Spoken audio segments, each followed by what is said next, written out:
You've spoken multiple times with your counterparts in South Africa, where Omicron has become the dominant variant in just 2 weeks.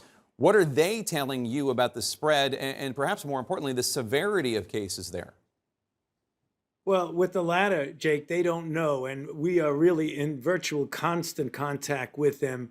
They have a number of patients that they're following in their medical facilities. And they assured us that they would know probably in a matter of a week and a half, as to whether or not we're dealing with something that, for the most part, is more severe, equally as severe, or less severe. It could be either of them. Right now, it does not look like there's a big signal of a high degree of severity, but it's too early to tell, Jake. We really need to wait for them to give us the information. They have been extremely cooperative and collaborative and transparent with us about what's going on there. Very helpful. President Biden said today that he does not anticipate expanding U.S. travel restrictions, even though almost 20 countries now have confirmed cases of the new Omicron variant. Given what we've seen with this virus, do you expect more travel restrictions if Omicron is proven to be more contagious and more deadly? I don't think so, Jake. I think what was done about the restrictions from South Africa and neighboring countries was merely because when the information came out about the molecular makeup of this virus with all of the mutations that were of concern, we felt we needed to do something right away. Hopefully, those restrictions are not going to be a very long duration until we get a handle as to what's going on, but we do not anticipate any further restrictions. South Africa's president called these new travel restrictions unjustified. The man considered the Fauci of South Africa said this today on CNN. Take a listen.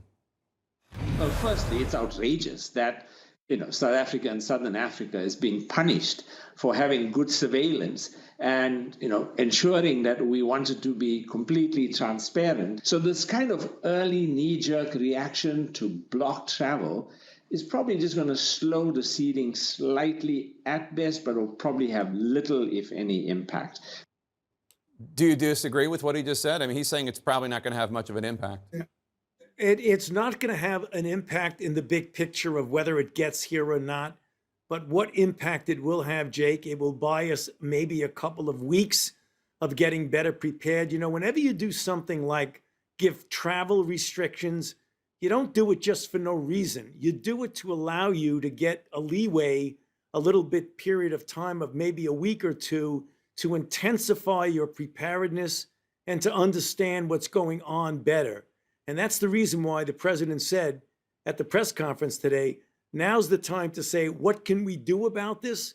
The unvaccinated need to get vaccinated, and those who are eligible to get boosted should get boosted. Because we know from experience, Jake, that even with variants that are not specifically directed at by the vaccine, such as the Delta variant, if you get the level of antibody high enough, the protection spills over to those other variants. So we have every reason to believe, even though this is an extraordinary, unusual variant because of the number of mutations, there's no reason to believe that it will not happen, that if you get the level of antibody high with the regular booster to the regular vaccine, that you're going to have at least some effect, and hopefully a good effect, on our ability to protect against this variant. You said that PCR tests, coronavirus tests, should detect cases of this new COVID variant. But what about those who instead use those popular at-home rapid tests? Could Omicron be much more widespread than the ability to track it because those tests don't work on Omicron?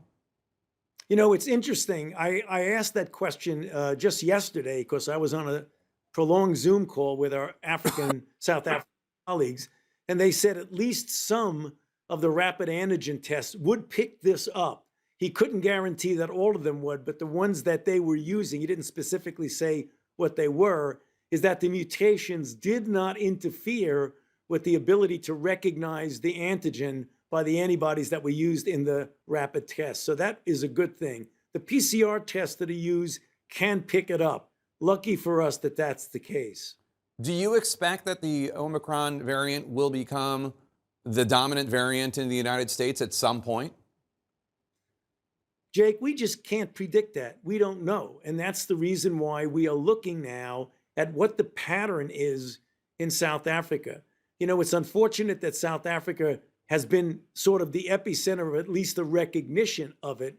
But the good news is they are as good as it gets when it comes to scientists and public health people. So they'll be able to give us some very important information, hopefully within the next week or two. Today, New York City made masks highly recommended. We're now in the thick of holiday gatherings, people spending more time indoors because of the cold weather. Would you urge cities and states to reinstate mask mandates and social distancing measures? And what do you say to those people, and I've seen, Republican members of Congress say they don't think masking does anything? Well, masking certainly does something. I don't think there's any doubt about that. The idea about mandates, again, it depends on where you are and what the circumstances you're in. One thing for sure, that if you are in an indoor congregate setting where you don't know the vaccination status of the people around you, you should wear a mask. We're going to be traveling soon. People will be traveling for the upcoming holidays. You're going to be in airports that are generally crowded. Keep that mask on. I know when people go to eat at the food courts, to the best of your ability, stay away from that and keep your mask on. You have to have a mask on when you're on the plane, but make sure you have it on when you're at the airport. So do you think cities should have mask mandates? I'm not going to speculate on that. I want to see what happens right now. Right now, we should be focusing on what's going on in our own country. We have a Delta variant that is overwhelmingly dominant. We have 60 plus million people who are eligible to be vaccinated who are not yet gotten vaccinated. And we want to get a lot more people who are eligible to be boosted. Vaccination is going to be the solution to this, whether it's the Delta variant or whether it's the Omicron variant. Vaccination is going to be the solution.